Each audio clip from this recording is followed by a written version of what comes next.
माता, मुझे इसी आशीर्वाद की आवश्यकता है। कहो नारद, क्या समाचार है? माता, भोलेनाथ ने मुझे आपके लिए। स्वामी तुम्हें कहाँ मिले नारद? अभी अभी वे आकाश मार्ग में गगन विहार कर रहे थे। एकांगी ही गगन विहार कर रहे थे, मुझे बिना बताए। ये क्या अच्छी बात है नारद? माता, जैसे भगवान भोलेनाथ अनंत हैं, वैसे ही उनकी लीलाएं भी अनंत हैं। भला मैं कहाँ समझ पाऊंगा? मैं तो बस उनका एक विशेष संदेश लेकर आपकी सेवा में उपस्थित हुआ हूँ। तो शुक्राचार्य ने नया दैत्य पृथ्वी पर प्रकट कर ही दिया। माता, यही संदेश लेकर तो मैं यहाँ आया था। भोलेनाथ से प्रोत्साहन पाकर शुक्राचार्य को ये तो करना ही था। माता, ये पातालवासी दैत्य दुर्गम बहुत ही भयानक और विकराल है। मुझे ज्ञात है कि दुर्गम को स्वयं भोलेनाथ, श्रीहरि, ब्रह्मा जी एवं गणेश से अबध्य का आशीर्वाद प्राप्त है। माता, फिर तो ये तीनों लोक में सर्वनाश की भूमिका रच देगा। नहीं नारद, इस दुर्गम के सर्वनाश की भूमिका इस बार स्वयं मुझे रचनी है।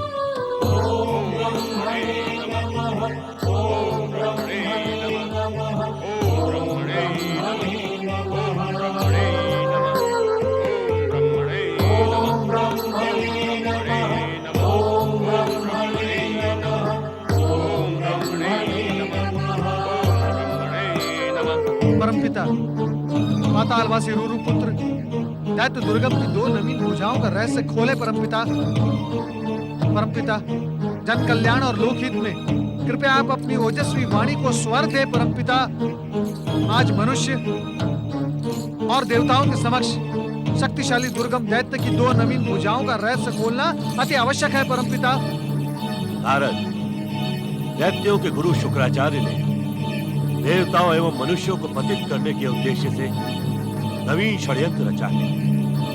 दुर्गम के माध्यम से शुक्राचार्य समस्त लोगों को अज्ञान के अंधकार में भटका देने का इच्छुक है। अज्ञान का अंधकार? परमपिता, मैं कुछ समझा नहीं। नारद, इस समय इस प्रश्न से अधिक समझने योग्य प्रश्न ये है, समस्त देवताओं एवं मनुष्यों को इस दुर्गम की भुजाओं से अपनी अस्मिता की रक्षा के लिए अभी से सावधान हो जाना उचित होगा। राम परमपिता ब्रह्मदेव, आप सभी दुर्गम दैत्य की दो नवीन भुजाओं के रहस्य की गुत्थी सुलझाने हेतु ब्रह्मलोक में उपस्थित हुए। सत्य कहा परमपिता। देवराज, यदि मैं दुर्गम की अखंड तपस्या की दृष्टि से कहूं, तो ये संकट काल में आप देवों और मनुष्यों को धर्म और भक्ति के मार्ग पर दृढ़ हो जाना आवश्यक है। अन्यथा दुर्गम अपनी चार भुजाओं के लिए हमसे जो वरदान पाने का इच्छुक है, वो देवों और मनुष्यों की संस्कृति के पतन का कारण भी बन सकता है। किंतु परमपिता, अपनी जिज्ञासा को विराम दो नारद। इस समय से अधिक कहना हमारे लिए उचित नहीं होगा। ओम ब्रह्मणे नमः। ओम ब्रह्मणे नमः। ओम ब्रह्मणे नमः।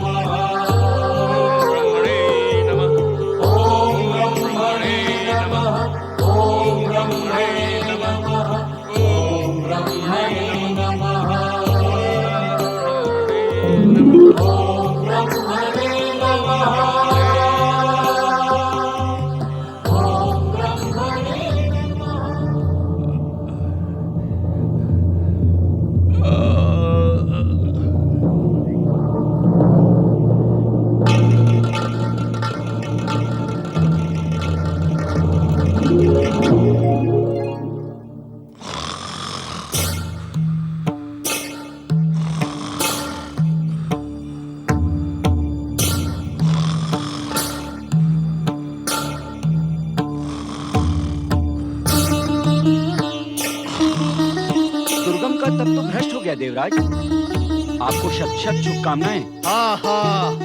आप सभी को भी शत शत शुभकामनाएं। ये महत्वपूर्ण समय शुभकामनाएं देने और लेने में व्यर्थ न करें देवराज। इस अवसर का सदुपयोग करते हुए इस देव शत्रु को सदा के लिए समाप्त कर दें। अति उत्तम विचार है अग्निदेव, अति उत्तम।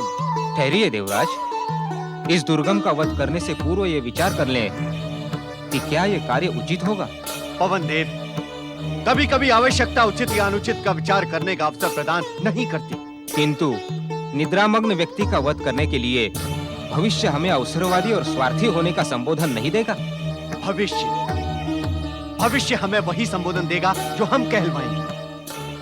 भविष्य के संबोधन कहे नहीं, कहलवाए जाते हैं पवन देव। इसीलिए आप इस कार्य में बाधा उत्पन्न ना करें, क्योंकि ये कार्य समय अनुकूल, देव एवं मानव संस्कृति के पक्ष में है। हाँ देवराज, यदि शुक्राचार्य यहाँ आ पहुंचे तो हम ये महत्वपूर्ण अवसर भी खो देंगे। तब भविष्य हमें कभी क्षमा नहीं करेगा। अग्निदेव, आप तो कूटनीति में शुक्राचार्य के भी गुरु हैं। इसलिए देवराज, अग्नि एक विनम्र सेवक और क्रूर स्वामी होता है। ठीक कहा आपने। आइए चलें।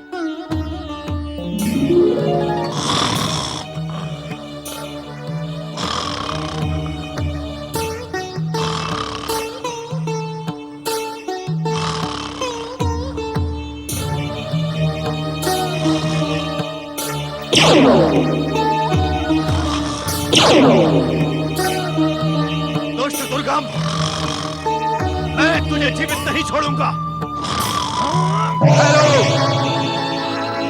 गुरु शुक्राचार्य, आप तो देवताओं के राजा हैं, देवराज इंद्र। धर्म, नीति और मर्यादा की रक्षा करना आपका कर्तव्य है। एक निद्रा मग्न व्यक्ति की हत्या करने की आज्ञा आपको आपका धर्म देता है। इस अपराध की शिक्षा देवताओं को किस नीति शास्त्र से प्राप्त हुई है? आपके गुरु बृहस्पति ने आपको ऐसे ही नीचतापूर्ण कार्यों का पाठ पढ़ाया है। ये प्रश्न शिक्षा, नीति तथा धर्म का नहीं है दैत्य गुरु, अपितु एक राजा के कर्तव्य का है। किस कर्तव्य का स्मरण करवा रहे हैं आप? किस कर्तव्य का? यदि अवसर मिलने पर भी शत्रु को जीवित छोड़ दूं, तो क्या भविष्य इंद्र को क्षमा कर सकेगा? भविष्य आपको क्षमा करे न करे, लेकिन ये शुक्राचार्य आपको कभी क्षमा नहीं करेगा। आपके क्षमादान के हम आकांक्षी भी नहीं है दैत्य गुरु। दुर्गम हमारा शत्रु है। हाँ, ये हमारा घोर शत्रु है। इसे समाप्त कर देना ही नीति सम्मत है। शत्रु? आज तक इसने आपसे क्या शत्रुता की है? मात्र दैत्य संस्कृति में जन्म लेने और ब्रह्मदेव की तपस्या करने से ही ये आपका शत्रु हो गया। आपकी नीति मर्यादा पर एक नया ग्रंथ लिखने की इच्छा हो रही है देवगण। दैत्य गुरु, व्यर्थ के वार्तालाप में हमारा समय नष्ट न कीजिए। इस दुष्ट दुर्गम को हम जीवित नहीं छोड़ेंगे।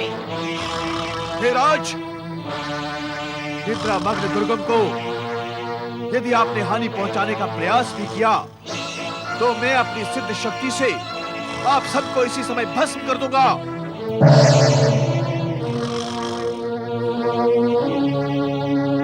अपने भक्तों को नीति का पाठ पढ़ाओ। जगत पालक श्री हरि विष्णु।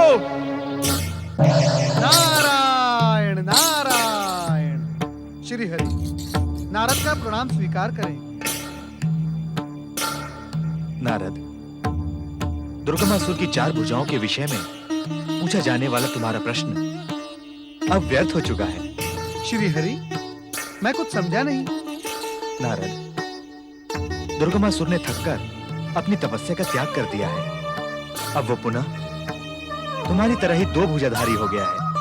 श्री हरि, ये तो शुभ समाचार है। समस्त जगत एक भयानक विपत्ति के सम्मुख जाने से बच गया। नारद, ये प्रसन्न होने का समय नहीं है।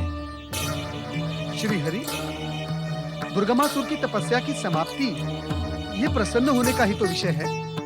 भले ही दुर्गमासुर ने थककर अपनी तपस्या का त्याग कर दिया हो, किंतु शुक्राचार्य की महत्वाकांक्षा थकने वाली नहीं है। वो पुनः उसमें तपस्या का उन्माद जगाकर दैत्य जाति के पुनरुत्थान का प्रयास करेगा। नारायण नारायण। तब तो मेरा प्रश्न व्यर्थ नहीं हुआ भक्तवत्सल। मैं तो केवल ये जानने का इच्छुक हूँ कि परमपिता ब्रह्मा जी को प्रसन्न करने के पश्चात दुर्गमासुर कौन सा वरदान मांगेगा। कौन सा नहीं नारद, कौन से वरदान।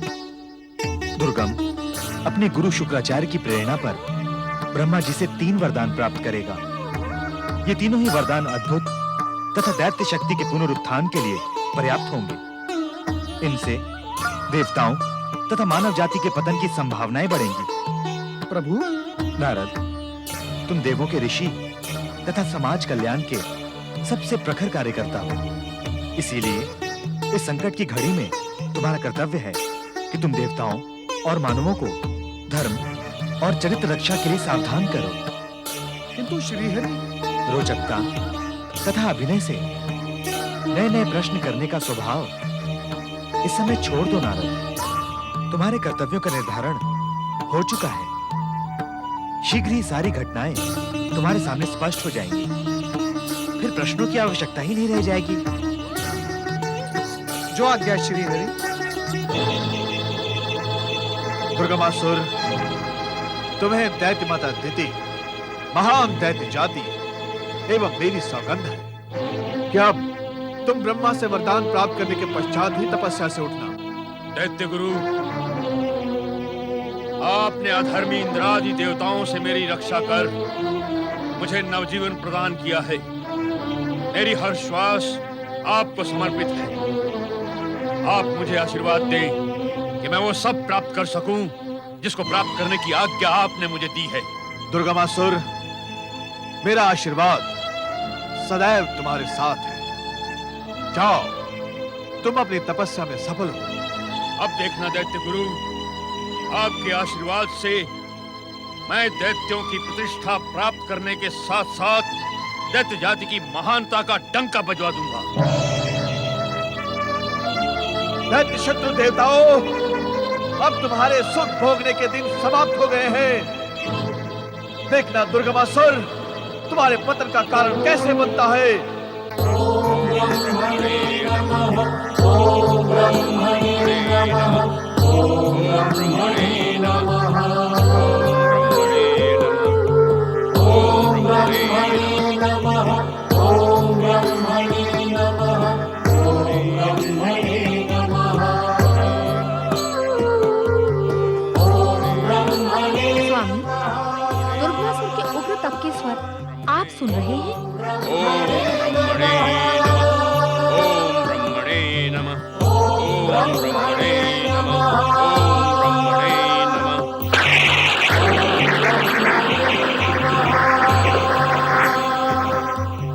ओम ब्रह्मणे नमः।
हमारे अस्तित्व की रक्षा करे ब्रह्मदेव, रक्षा करे। हम आपके सानिध्य में सुरक्षित हैं ब्रह्मदेव। दुर्गमासुर हमारी दुर्गति कर देगा। वेद मानवों के लिए धर्म और देवताओं की शक्ति है। हमारी रक्षा करें ब्रह्मदेव। ब्रह्मदेव, वेदों को पाकर दुर्गमासुर उसकी रहस्यमय शक्ति पर अधिकार कर समस्त ब्रह्मांड को अज्ञान के अंधकार पूर्ण वातावरण में रहने के लिए विवश कर देगा। हमारी रक्षा करें ब्रह्मदेव, हमारी रक्षा करें। ऋग्वेद, यजुर्वेद, सामवेद और अथर्ववेद, आप भयभीत न हो वेद ऋषियों। जो भी होगा वो भगवान शिव की इच्छा से ही होगा। आप निरंतर शिव आराधना करें, निश्चित रूप से आपका कल्याण होगा।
उपाय करें। इस समय भगवान शिव शंकर ही हमारी रक्षा कर सकते हैं। हमें तुरंत उन्हीं के पास चलना होगा।